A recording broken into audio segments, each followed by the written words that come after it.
Eric, dun ka lang. Babalik ako sa susunod. Ayos, tara. Umuwi na tayo. Tara. Ito, tanda ko pangyarihan. Salamat, Leader Mike. Nasaan tayo? Dito tayo sa Dungeon of the Japanese Electrical City. Dito ako nag-training si Superman. Nung unang-unang tulong. Parang nag-training din ako dito. Yata?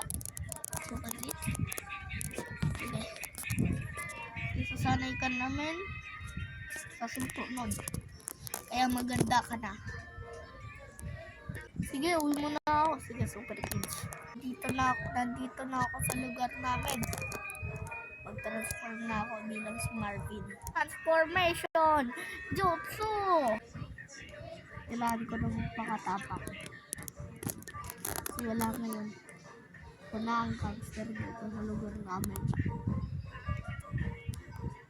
Sige, makapasok na lang ako sa bahay.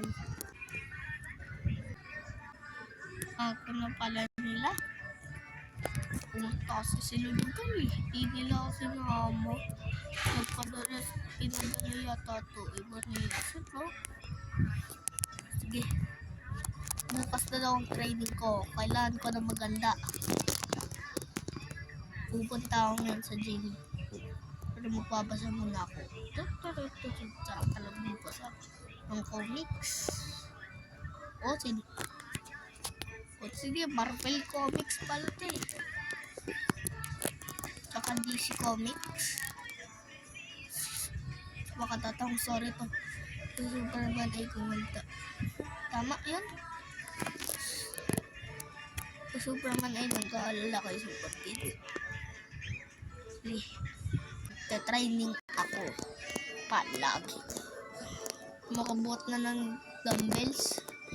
Ngayon. Punta mo na ako gym. Bilis ko ah. Nandito na ako. Kabuhat na lang nga. Dalawa. Dalawa. Tatlo. After 1,000. 1,000. 1,000. 1,000. 2,000. Napagod ako. Dito na lang may muscle na ako. Doon na ako umuwi.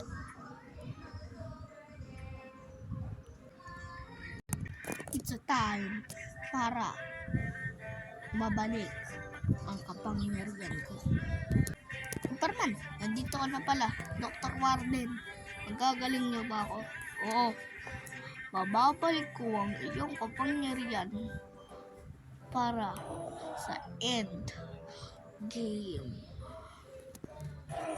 Paano mo nalalaan ang end game? May kapangyarihan ako na doon. Sa araw ng Marso 20 Endgame 1954. Huh? Diba 2050 na ngayon? 1954. Ulit tayo sa araw na yun. At dun magaganap ang endgame. Kaya kailangan mo na magpalakas. Lahat ay magpapalakas. Sige.